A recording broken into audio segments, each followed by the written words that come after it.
केंद्रीय गृह मंत्रालय ने स्वतंत्रता दिवस समारोह के लिए जारी की एडवाइजरी में सभी सरकारी कार्यालयों, राज्यों, राज्यपालों आदि से कहा गया कि वो सार्वजनिक समारोह करने से बचें और समारोह के लिए टेक्नोलॉजी का करें इस्तेमाल। केंद्रीय स्वास्थ्य मंत्री डॉक्टर हर्षवर्धन ने दिल्ली में एससीओ के स्वास्थ्य मंत्रियों की बैठक में कहा कि कोरोना से निपटने के लिए किए गए हर संभव प्रयास। कोरोना के खिलाफ भारत सरकार ने की विशेष तैयारियां।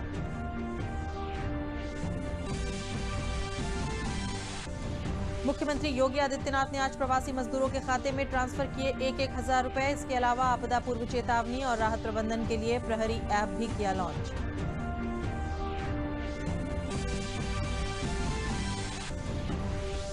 कोविड-19 को हराने के लिए आवश्यक है कि कोरोना वायरस से एक कदम आगे का विजन रखा जाए। मुख्यमंत्री योगी आदित्यनाथ ने प्रदेश में 1 लाख टेस्ट प्रतिदिन करने के लिए कार्य योजना बनाकर उसे क्रियान्वित करने के दिए निर्देश। नमस्कार, मैं हूं अलका सिंह और अब समाचार विस्तार से। कोरोना महामारी के इस दौर में आजादी का जश्न कैसे मनाया जाएगा, आज इस बात से भी पर्दा हट गया। केंद्रीय गृह मंत्रालय ने यह साफ कर दिया कि हर साल की तरह इस साल भी स्वतंत्रता दिवस समारोह भव्यता, उल्लास और उत्साह के साथ मनाया जाएगा। दिल्ली में प्रधानमंत्री नरेंद्र मोदी राष्ट्र के स्वतंत्रता दिवस के मौके पर 15 अगस्त को लाल किले की प्राचीर से राष्ट्रीय ध्वज फहराएंगे।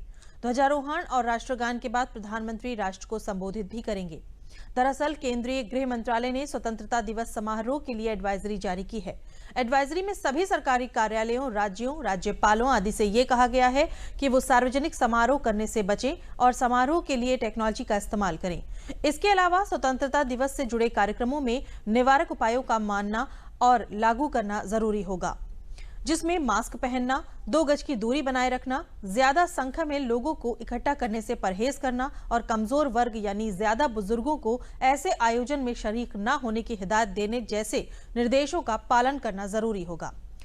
राज्यों से यह भी कहा गया है कि स्वतंत्रता दिवस पर होने वाले कार्यक्रमों में कोरोना योद्धाओं मसलन डॉक्टर, स्वास्थ्य कर्मी और स्वच्छता कर्मी को आमंत्रित कर उनके योगदान को सराहा जाए। इसके साथ ही कोरोना की जंग जीतकर आए लोगों को भी कार्यक्रम में आमंत्रित किया जा सकता है। मंत्रालय ने यह भी कहा है कि राज्यों की राजधानी के अलावा जिलों, ब्लॉक और पंचायतों में होने वाले कार्यक्रमों के दौरान इसी तरह कोरोना योद्धाओं के योगदान को याद किया जाए। केंद्रीय स्वास्थ्य मंत्री डॉक्टर हर्षवर्धन ने दिल्ली में एससीओ के स्वास्थ्य मंत्रियों की बैठक को संबोधित किया। उन्होंने कहा कि कोरोना के खिलाफ भारत सरकार ने विशेष तैयारियां की हैं। कोरोना से निपटने के लिए हर संभव प्रयास किए गए हैं। उन्होंने कहा कि कंटेनमेंट जोन में एंटीजन क्षमता को बढ़ाया गया है। आरोग्य सेतु ऐप एक गेम चेंजर के रूप में साबित हुआ है। आयुर्वेद ने इम्यूनिटी बढ़ाने में अहम योगदान दिया है। उन्होंने कहा कि कोरोना के खिलाफ सबका सहयोग जरूरी है। Performing 1 million tests per day. The TrueNet and CBNet machines have been repurposed for testing COVID-19. Additionally, point-of-care antigen-based testing has been introduced in a major way in containment zones. Today, we have over 15,000 COVID treatment facilities with a total isolation bed capacity of 1.4 million. Local technology has been harnessed to set up temporary hospitals for housing up to 10,000 patients in a single establishment. In terms of logistics, India did not have a single manufacturer of personal protective equipment, and now the country has developed indigenous capacity in the past few months to the extent that the country can export quality PPEs. Kashmir से धारा 370 और 35A के खत्म किए जाने के 1 साल पूरा होने के उपलक्ष्य में सत्ताधारी भारतीय जनता पार्टी देश भर में वर्चुअल रैली का आयोजन करेगी। बीजेपी का एक भारत एकात्म भारत कार्यक्रम के तहत 28 जुलाई से 3 अगस्त तक प्रदेशों में स्थानीय भाषा में वर्चुअल रैली करने का प्लान है और वो इसको आयोजित करेगी। साथ ही 5 अगस्त को इसके तहत राष्ट्रीय स्तर पर वर्चुअल रैली का भी आयोजन किया जाएगा, जिसमें पार्टी के एक राष्ट्रीय पदाधिकारी जम्मू, श्रीनगर और लद्दाख में 5 अगस्त को कार्यक्रम में भाग लेंगे। 3 तलाक कानून भी 1 अगस्त को पारित किया गया था। इसके 1 साल पूरा होने के उपलक्ष्य में मुस्लिम महिला सशक्तिकरण अभियान के तहत 28 जुलाई से 3 अगस्त तक बीजेपी महिला मोर्चा और अल्पसंख्यक मोर्चे के द्वारा मुस्लिम बहनों के साथ भी संवाद किया जाएगा।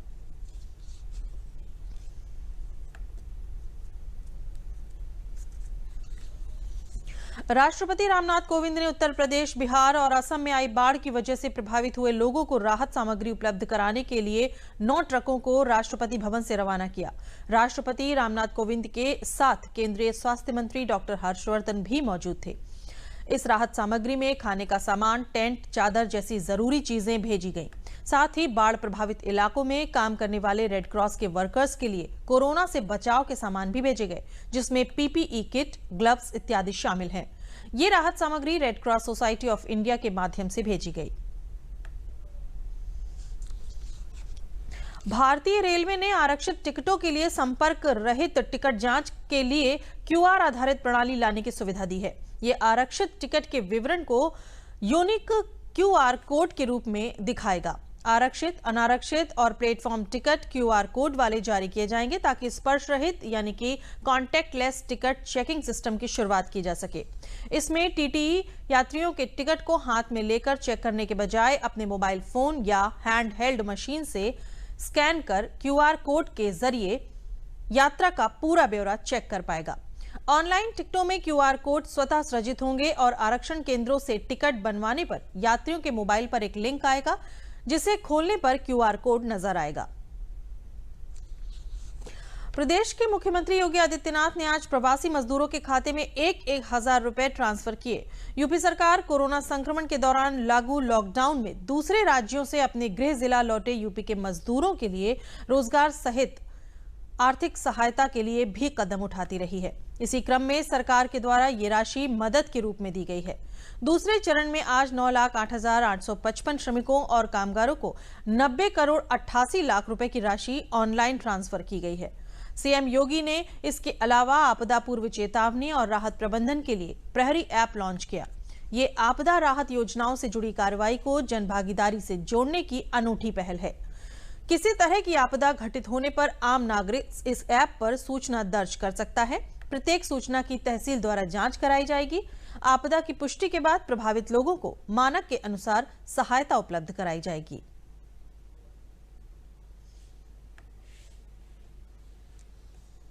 से बड़े इस सदी के आपदा कोरोना से वर्तमान में देश भी और दुनिया भी जूझ रही है और आपदा के इस संकट में बिना धैर्य खोए हुए इस संकट का सामना करने के लिए जिस प्रकार के जज्बे का प्रदर्शन आप सभी ने किया है वो बहुत सराहनीय है। मैं आप सबका हृदय से अभिनंदन करता हूं। आदरणीय प्रधानमंत्री जी के मार्गदर्शन में पूरे देश ने कोरोना के खिलाफ लड़ाई को बहुत मजबूती के साथ लड़ा है और वर्तमान में भी लड़ रहे हैं और यही कारण रहा है कि इस आपदा से गरीब को और अन्य सामान्य जन को किसी प्रकार की कोई समस्या न हो, इसके लिए प्रधानमंत्री जी ने गरीब कल्याण पैकेज की घोषणा की। इस पैकेज के अंतर्गत गरीब को खाद्यान्न देने की व्यवस्था तो की ही गई और ये खाद्यान्न वितरण नवंबर तक प्राप्त होगा, लगातार हर महीने प्राप्त होगा। साथ साथ राज्य सरकार ने भी 3 महीने तक हर एक लाभार्थी को निःशुल्क खाद्यान्न उपलब्ध कराने का कार्य भी किया। इसके साथ ही बहुत सारे अन्य कार्यक्रम इसके साथ शुरू हुए थे। पेंशन धारक जितने थे, विधवा पेंशन, वृद्धा पेंशन, दिव्यांगजन पेंशन, इन सभी को भी एक मुफ्त पेंशन की राशि उपलब्ध करवाने या फिर भारत सरकार ने इन लाभार्थियों को 1,000 रुपये की राशि अतिरिक्त देने की व्यवस्था की। इसके साथ ही किसानों के लिए भी प्रधानमंत्री किसान सम्मान निधि में 2,000 रुपये की राशि आपदा के दौरान की तो हर उज्ज्वला योजना के लाभार्थी को निःशुल्क रसोई गैस के कनेक्शन, रसोई गैस का सिलेंडर देने की व्यवस्था आगामी सितंबर माह तक कर दिया गया है। अनेक अन्य कार्यक्रम, जनधन अकाउंट धारी को भी हर महीने 500 रुपये देने की व्यवस्था की गई। तो प्रदेश सरकार ने निर्माण श्रमिकों के अलावा प्रवासी कामगार और श्रमिकों के लिए 15 दिन का राशन किट उपलब्ध कराने, शेष लोगों को निःशुल्क राशन उपलब्ध कराने, निर्माण श्रमिक हो, ठेला खोमचा रेहड़ी लगाने वाले हों या फिर अन्य जितने भी ऐसे लोग थे जो प्रतिदिन कमाने वाले हैं, उन लोगों को भी 1000 रुपये की राशि और राशन देने की निःशुल्क व्यवस्था की गई। प्रदेश के अपर मुख्य सचिव सूचना और गृह अवनीश अवस्थी ने प्रेस वार्ता में बताया कि मुख्यमंत्री योगी आदित्यनाथ ने कहा है कि कोविड-19 को हराने के लिए आवश्यक है कि कोरोना वायरस से एक कदम आगे का विजन रखा जाए। उन्होंने प्रदेश में 1 लाख टेस्ट प्रतिदिन करने के लिए कार्ययोजना बनाकर उसे क्रियान्वित करने के निर्देश दिए हैं। उन्होंने कहा है कि कोविड-19 के संक्रमण को नियंत्रित करने के लिए ज्यादा से ज्यादा टेस्ट किया जाना जरूरी है। मुख्यमंत्री ने कहा है कि 30 लाख से अधिक की आबादी वाले जनपदों में रैपिड एंटीजन टेस्ट के द्वारा 2000 टेस्ट प्रतिदिन तथा इससे कम जनसंख्या वाले जिलों में कम से कम 1000 टेस्ट प्रतिदिन रैपिड एंटीजन टेस्ट विधि के माध्यम से किए जाएं। कोविड-19 में जो स्थिति है उसको देखते हुए आगे क्या समस्या आएंगी, किस तरह की प्रॉब्लम्स आएंगी, क्या कदम उठाने की आवश्यकता है, ये देखने के लिए ज़रूरी है कि पूरा प्लानिंग और प्रॉपर एक व्यवस्था हो जाए। उन्होंने 1 लाख टेस्ट प्रतिदिन प्रदेश के लिए टारगेट करने के लिए कहा है और कहा है कि संक्रमण को नियंत्रित करने के लिए ज़्यादा से ज़्यादा टेस्ट जरूरी भी है। उन्होंने ये भी कहा कि 30 लाख से अधिक आबादी वाले जनपदों में रैपिड एंटीजन टेस्ट 2000 तक अब पहुँचाया जाए और जो बाकी ज़िले हैं उनमें 1000 टेस्ट तक करीब किया जाए। RT-PCR के माध्यम से प्रदेश के 35,000 टेस्ट प्रतिदिन कराए जाएं। मुख्यमंत्री जी ने लखनऊ, गाजियाबाद, कानपुर नगर, वाराणसी, प्रयागराज, गोरखपुर, बलिया में विशेष सतर्कता और डोर टू डोर सर्वे करने का निर्देश दिया है, मेडिकल स्क्रीनिंग करने का निर्देश दिया है और ये भी आदेश दिए हैं कि टेस्टिंग किट, दवाई, वेंटिलेटर व अन्य सामग्री पर्याप्त संख्या में सभी जगह उपलब्ध हो जाएं। मुख्यमंत्री जी ने सर्वेलेंस टीम को प्रभावी रूप से आगे मेडिकल स्क्रीनिंग करने का भी निर्देश दिया है और कार्यों की मॉनिटरिंग के लिए भी टीमों के कार्यों की मॉनिटरिंग का भी निर्देश दिया है। सर्वे को गतिविधियों को मिशन बोर्ड में संचालित करने के लिए भी उन्होंने कहा है और उन्होंने जिला प्रशासन को निजी चिकित्सालयों को भी कोविड अस्पताल में परिवर्तित करने का निर्देश दिया है। प्रदेश के अपर मुख्य सचिव स्वास्थ्य अमित मोहन प्रसाद ने प्रेस वार्ता में बताया कि प्रदेश में पिछले 24 घंटे में कोरोना संक्रमण के 2712 नए मामले सामने आए हैं। प्रदेश में इस समय कोरोना संक्रमण के 21,711 सक्रिय मामले हैं। प्रदेश में कोरोना संक्रमण से 37,712 मरीज इलाज के बाद पूरी तरह से स्वस्थ हो चुके हैं। अब तक प्रदेश में कोरोना संक्रमण से 1,348 लोगों की मृत्यु हो चुकी है। विगत 24 घंटों में संक्रमण के 2,712 प्रकरण सामने आए हैं। इस समय प्रदेश में एक्टिव इन्फेक्शन के केसेस की कुल संख्या 21,711 है। जो व्यक्ति संक्रमण के पश्चात पूर्णतः उपचारित होकर डिस्चार्ज किए जा चुके हैं उनकी संख्या अब 37,712 हो गई है। संक्रमित व्यक्तियों में से कुल 1,348 लोगों की मृत्यु हुई है। इस समय आइसोलेशन वार्ड में 21,714 लोगों को रखकर उनका इलाज किया जा रहा है। फैसिलिटी क्वारंटाइन में 4,419 लोग हैं और उनके सैंपल लेकर सैंपल की जांच की जा रही है। ग्रामीण विकास मंत्रालय की वीडियो कॉन्फ्रेंसिंग में हिस्सा लेने केंद्रीय ग्रामीण विकास राज्य मंत्री साध्वी निरंजन ज्योति कलेक्ट्रेट फतेहपुर स्थित NIC भवन पहुंची। इस बैठक की अध्यक्षता केंद्रीय पंचायती राज एवं ग्रामीण विकास मंत्री नरेंद्र सिंह तोमर ने की, जिसमें 10 राज्यों के प्रतिनिधियों ने हिस्सा लिया। केंद्रीय ग्रामीण विकास राज्य मंत्री साध्वी निरंजन ज्योति ने बताया कि किसी काम को धरातल में उतारने के लिए मॉनिटरिंग की आवश्यकता होती है। कोरोना के संकट की इस घड़ी में ग्रामीण विकास मंत्रालय के माध्यम से धरातल पर काम हो रहा है। बैठक में प्रधानमंत्री आवास योजना, प्रधानमंत्री सड़क योजना, मनरेगा, आजीविका मिशन जैसे विषयों पर काम करने के लिए आदेश दिए गए हैं। उन्होंने कहा कि ग्रामीण विकास मंत्रालय ने प्रवासी मजदूरों को काम देने का काम किया है।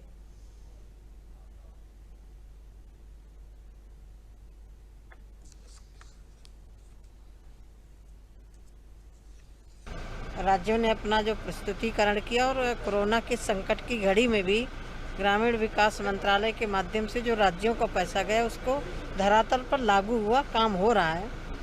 आज की बैठक मैं मानती हूँ कि इस तरह से बैठकें मैंने सुझाव दिया है कि ब्लॉक लेवल तक होनी चाहिए, जिससे वहाँ भी लोगों को रहे कि यहाँ काम सही ढंग से हो और पैसा सही ढंग से लगे। उसमें प्रधानमंत्री सड़क, आवास, मनरेगा, समूह, ये सारा था विषय। उसमें जिन राज्यों ने इसमें सहभागिता निभाई उन राज्यों ने अपने अपने प्रदेश का प्रस्तुतिकरण किया और मंत्रालय ने पूरा उसका गाइडलाइन जो है उसके आधार पर काम करने के लिए आदेश दिया। अयोध्या में विवादित ढांचा गिराए जाने के मामले में आज सीबीआई की विशेष अदालत में आरोपी भाजपा के वरिष्ठ नेता लालकृष्ण आडवाणी का बयान वीडियो कॉन्फ्रेंस के जरिए दर्ज कराया गया। उनका कहना था कि वो पूरी तरह निर्दोष हैं। उन्हें राजनीतिक द्वेष के कारण गलत तथ्य संकलित कर इस मामले में आरोपित किया गया है। कल दिल्ली से वीडियो कॉन्फ्रेंसिंग के जरिए मुरली मनोहर जोशी ने अपने बयान दर्ज कराए थे। विशेष जज सुरेंद्र कुमार यादव की अदालत में श्री जोशी ने कहा कि उनके खिलाफ झूठा मुकदमा चलाया गया। वो अदालत में अपनी सफाई पेश करेंगे। मुकदमे की पैरवी कर रहे अधिवक्ता के मिश्रा और विमल श्रीवास्तव ने बताया कि सभी 32 आरोपियों का बयान दर्ज होने के बाद उन्हें अपनी सफाई और साक्ष्य पेश करने का मौका दिया जाएगा। सीबीआई की विशेष अदालत को मामले को 31 अगस्त तक पूरा करना है। बीते 8 मई को सुप्रीम कोर्ट ने सीबीआई की विशेष अदालत को यह आदेश दिया था। अयोध्या विवादित ढांचा गिराए जाने के मामले में सीबीआई ने आरोपियों के खिलाफ आरोप पत्र दाखिल किया था। इनमें से 17 की मौत हो चुकी है। इस मुकदमे में विवादित ढांचा विध्वंस के मुकदमे में 49 लोगों के विरुद्ध चार्जशीट आई थी, लेकिन इसमें कुछ लोगों की डेथ हो गई है। अब कुल मिलाकर इसमें 32 मुलजिम बचे हैं। तो कल मुरली मनोहर जोशी जी का बयान 313 की सीआरपीसी की धारा के अंतर्गत दर्ज किया गया था और आज लालकृष्ण आडवाणी जी का बयान 313 के अंतर्गत दर्ज हुआ है। ये दोनों बयान वीडियो कॉन्फ्रेंसिंग के माध्यम से दर्ज कराए गए हैं न्यायालय ने। इस वीडियो कॉन्फ्रेंसिंग के माध्यम से इसमें 100 से ज़्यादा सवाल पूछे गए थे मुरली मनोहर जोशी जी से और इतने ही लगभग सवाल पूछे गए लालकृष्ण आडवाणी जी से।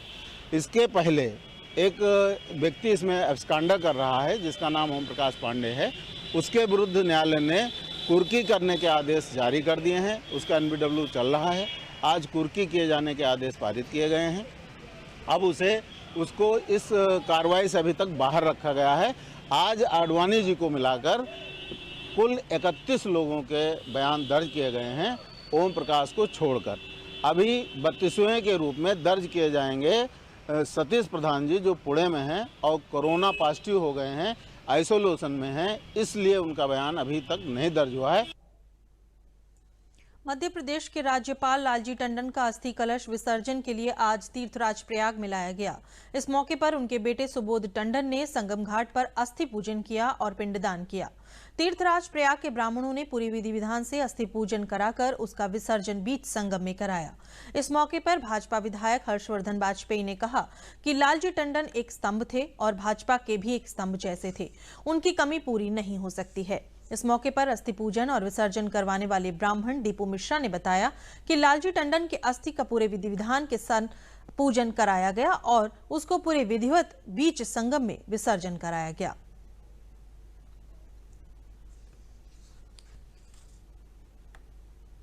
स्तंभ थे न केवल भाजपा के बल्कि इस प्रदेश की एक पीढ़ी के और पूरे राजनीतिक भूमंडल के, और इनका जो आज हमें लॉस हुआ है, ये एक हम नए जनरेशन के जो नेता हैं जिनको एक अपार खजाना था ज्ञान का, तजुर्बे का, जो अब हम लोग को नहीं प्राप्त होगा। बस जो यादें रह गई हैं उन्हीं से हम लोग सीखने की कोशिश करेंगे। अस्थि विसर्जन का तो महत्व प्रयागराज में बहुत बड़ा है। यावत अस्ति मनुष्यानां गंगा तो सुमज्जति तावत वर्ष सहस्राणि स्वर्ग लोके महीयते। हजारों वर्ष तक राज्यपाल महामहिम महोदय को स्वर्ग की प्राप्ति हो, उनको मोक्ष हो, मुक्ति मिले, ऐसी कामना के साथ 150 अस्थि का पूजन करके मां त्रिवेणी में विसर्जन कराया। 27 जुलाई 2020 को शाम 4 बजे से सूचना एवं प्रसारण मंत्रालय के फील्ड आउटरीच ब्यूरो बांदा और छत्रपति शाहूजी महाराज विश्वविद्यालय कानपुर की ओर से राष्ट्रीय वेबिनार कोविड-19 स्वास्थ्य के पहलुओं और जीवन शैली का आयोजन होगा। पंजीकरण की अंतिम तिथि 26 जुलाई 2020 होगी। ये जानकारी पत्र सूचना कार्यालय की एक विज्ञप्ति में दी गई है। कोरोना वायरस के समय आर्थिक तंगी से जूझ रहे उद्यमियों के लिए प्रधानमंत्री नरेंद्र मोदी द्वारा 20 लाख करोड़ के राहत पैकेज की घोषणा की गई। इस कड़ी में मेरठ जिले में गारंटीड इमरजेंसी क्रेडिट लाइन योजना के अंतर्गत 7,000 से अधिक उद्यमियों को 217 करोड़ रुपए का लोन देकर उद्योगों को संजीवनी दी, जिससे फिर से उद्योगों की रफ्तार दौड़ रही है। Lead bank manager Sanjay Kumar ने बताया कि कोविड-19 महामारी के समय उद्योग बंद हो गए थे और उनके सामने आर्थिक तंगी आने लगी थी, परंतु सरकार के इस महत्वपूर्ण कदम ने बिना गारंटी उद्योगों को तुरंत लोन दिया गया, जिससे कामगारों को रोजगार मिला और उद्योगों को नई संजीवनी मिली और उनका व्यवसाय फिर से शुरू हो गया। मेरठ की प्राइम कंपनी, जो कि पूरे विश्व में मेरठ से कील बनाकर निर्यात करने का काम करती है, उस कंपनी की धार भी लॉकडाउन में धीमी पड़ गई थी, परंतु प्रधानमंत्री नरेंद्र मोदी द्वारा राहत पैकेज की घोषणा के बाद इस कंपनी के पहिए घूमे। कंपनी के ओनर प्रभुज्योत सिंह ने कहा कि वो प्रधानमंत्री नरेंद्र मोदी का धन्यवाद करते हैं। लॉकडाउन के बाद कोविड-19 जैसी महामारी में इस राहत पैकेज से जहां लोगों को रोजगार मिला, वहीं उद्यमियों को भी इस पैकेज से राहत मिली है।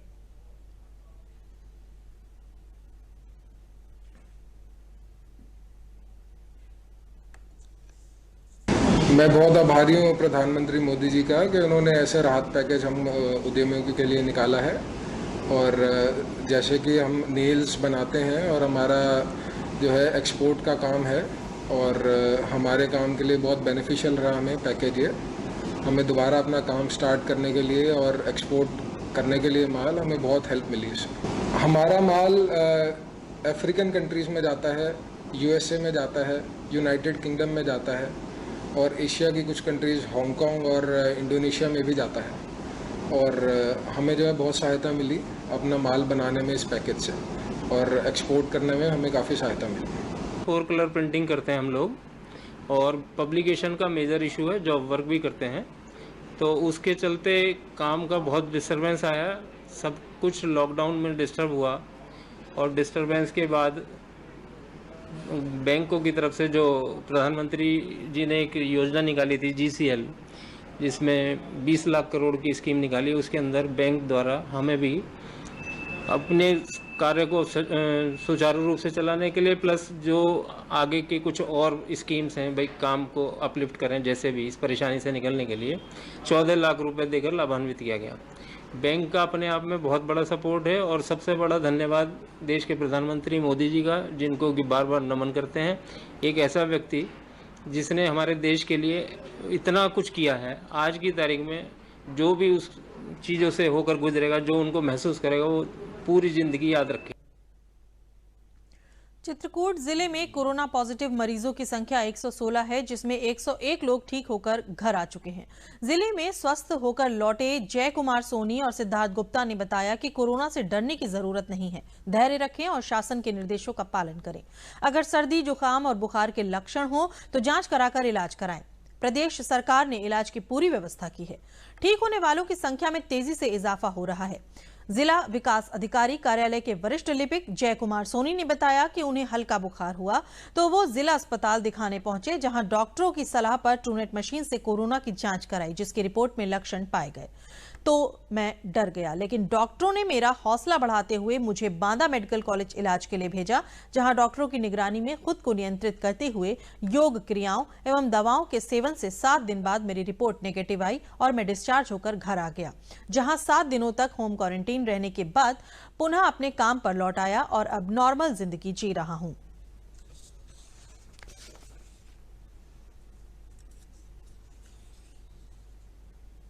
बांदा मेडिकल कॉलेज में एडमिट हुआ और उसके बाद तकरीबन 8 दिन वहाँ पर मेरा ट्रीटमेंट वहाँ पे चला। शुरुआत के 1-2 दिन में तो थोड़ा सा तबीयत मेरी अस्वस्थ थी, लेकिन उसके बाद से वहाँ पे डॉक्टरों के द्वारा किया गया उपचार और ट्रीटमेंट से फिर तीसरे दिन से मेरी तबीयत सही हो गई थी। फिर इसके बाद से मुझे कोई समस्या नहीं थी वहाँ। जनपद हापुड़ में एआरटीओ विभाग ने एक अच्छी पहल करते हुए कोरोना वायरस की महामारी में आर्थिक तंगी से जूझ रहे यात्री और माल वाहन स्वामियों का करोड़ों रुपए का टैक्स माफ कर दिया है। लॉकडाउन के महीनों के दौरान 7,741 वाहनों का करोड़ों रुपए का टैक्स अब वाहन स्वामियों को नहीं देना पड़ेगा। इसको लेकर आदेश भी जारी कर दिए गए हैं। इससे वाहन स्वामियों को दिक्कतों से उबरने में मदद मिलेगी। गौरतलब है कि 25 मार्च से लगे लॉकडाउन के कारण यात्री और माल वाहनों का संचालन भी प्रभावित हुआ था। अप्रैल माह के अंत में माल वाहनों का संचालन शुरू हुआ था, जबकि यात्री वाहनों का संचालन जून माह में शुरू हुआ था। इसको लेकर वाहन स्वामी शासन स्तर पर कई मांगे कर रहे थे। उनकी सबसे बड़ी मांग वाहनों का टैक्स माफ करना था। संचालकों की मांग का शासन ने संज्ञान लिया, जिसके बाद अब टैक्स माफ करने का निर्णय लिया गया।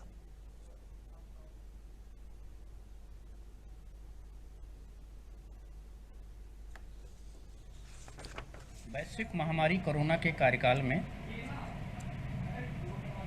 सरकार द्वारा अप्रैल मई 2 महीने में संपूर्ण लॉकडाउन किया गया था।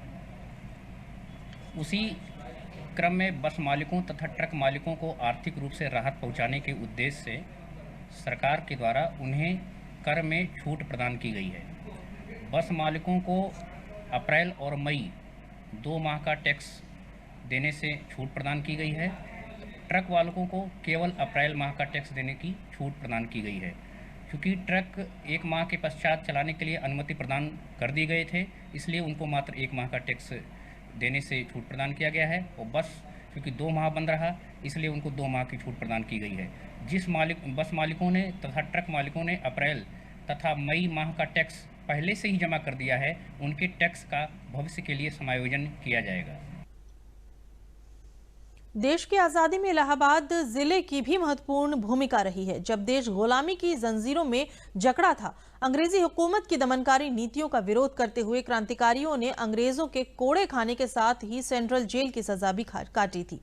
स्वतंत्रता संग्राम सेनानी स्वर्गीय बसंत लाल गुप्ता की पत्नी रानी देवी ने बताया कि कोरोना काल में सेनानी परिवार की सरकार ने बहुत बड़ी मदद की है। जैसे कि प्रधानमंत्री गरीब कल्याण योजना से हम सबको अन्न फ्री मिला, उज्ज्वला गैस फ्री में मिला है। उन्होंने बताया कि सरकार की तरफ से चारों धाम की भी यात्रा ट्रेन और बस से फ्री में सफर करने को मिली। उन्होंने सरकार से मांग किया कि स्वतंत्रता संग्राम सेनानियों के परिवारों को बिजली, पानी और हाउस टैक्स भी फ्री किया जाए। संग्राम सेनानी के पुत्र गंगा प्रसाद और संगम लाल केशरवानी ने बताया कि कोरोना के संकट काल में सेनानी परिवार की सरकार ने बहुत मदद की है। स्वतंत्रता संग्राम सेनानी स्वर्गीय बसंत लाल के पुत्र संगम लाल केशरवानी बताया कि कोरोना के संक्रमण से बचाने में सरकार ने जो लोगों की मदद की, वो साहसिक कदम रहा है। सरकार ने किसी भी व्यक्ति को भूखा सोने नहीं दिया, सभी को भोजन दिया।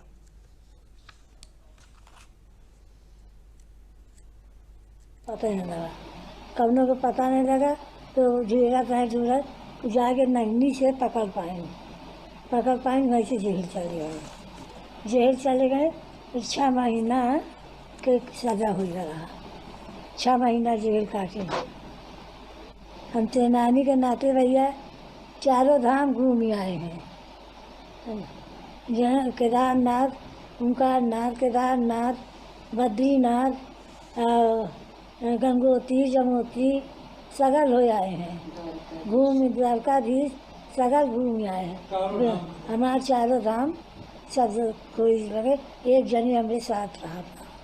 शादी के बाद से हमारे पिता का जो योगदान रहा, तो लड़ाई लड़े, उसके बाद से देश आज़ाद हुआ। आज़ाद होने के बाद हम लोग कोई सुविधा नहीं मिली। 72 से पेंशन लागू हुआ, पेंशन मिलने लगी और उसके बाद हमको कोई सुविधा नहीं मिली। हमारी सरकार से यही मांग है कि कम से कम एक पहचान रहे। सेनानी करा तो कल ख़त्म हो जाएंगे, का एक पहचान बनी रहा घर के अंदर, एक बिजली पानी भी, इसका जो हमको एकदम छूट देना चाहिए, ताकि आजीवन ये मालूम रहे कि ये घर जो है स्वतंत्रता सेनानी परिवार का है। अंत में प्रमुख समाचार एक बार फिर।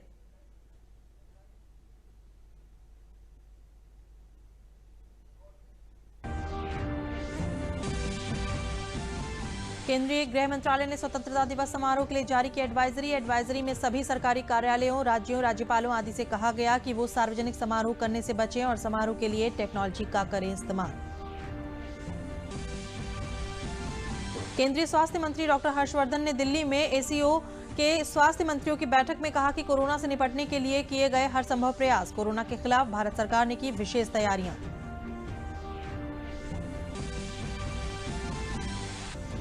मुख्यमंत्री योगी आदित्यनाथ ने आज प्रवासी मजदूरों के खाते में ट्रांसफर किए 1,000 रुपए। इसके अलावा आपदा पूर्व चेतावनी और राहत प्रबंधन के लिए प्रहरी ऐप भी किया लॉन्च।